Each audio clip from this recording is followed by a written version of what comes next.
Бекмамат Осмонов атындагы Жалал-Абад мамлекеттик университети Жалал-Абад колледжи.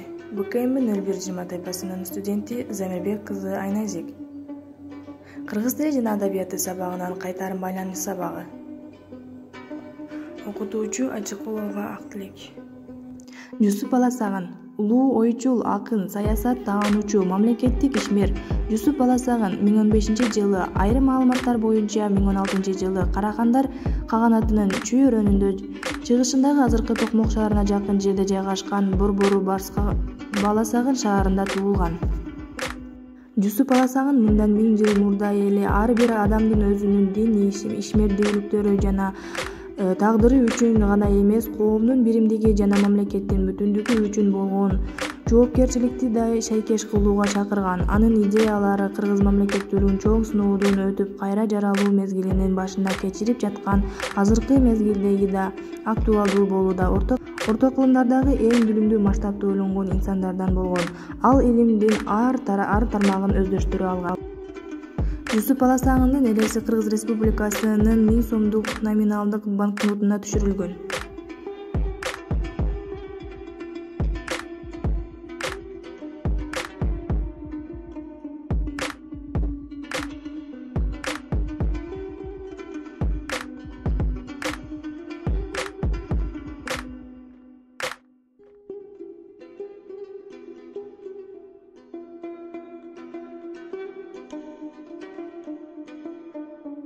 Махмуд Кашкари. Ысык көлдүн Барскон шаарында 1029-38 жылдардын аралыгында туулган.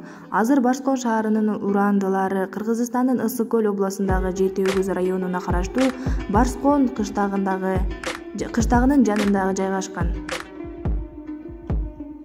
Өз атасы Хусейн Мухаммед уулу Барскон дубанын бийлеп турган. Айрым америкалык жана орусиялык окумуштуулар Махмуддун ныскасы Ал-Кашкари болуп чектелбестен ал Барскани деп да толукталышы керектигин эскеришүүдө.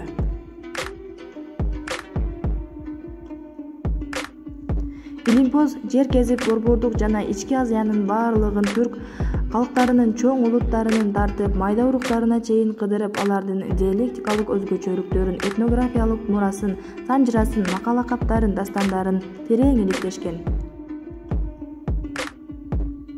Махмуд Барскони Кашкари орто кылымдарда айтылуу мусулмандык кайра жаралуу доорунун жемишине каныгып, түрк тилдерин гана эмес, араб тилинде да терең үйрөнүп, өз элинин маданий казынасына араб окумандарына бөксөртпөй жеткирүү максат койгон Илимпоз.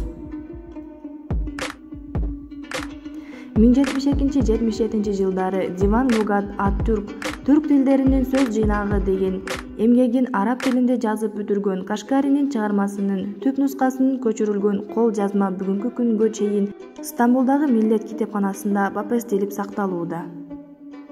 Өлгөн жылы жана жери белгисиз. Кашкардын жанындагы Махмуд Кашкаринин күмбөзү делген эстелик орто кылымдардын кеч мезгилине таандык. Аны Кашкаринин мүрзөсү катары кароого болбойт.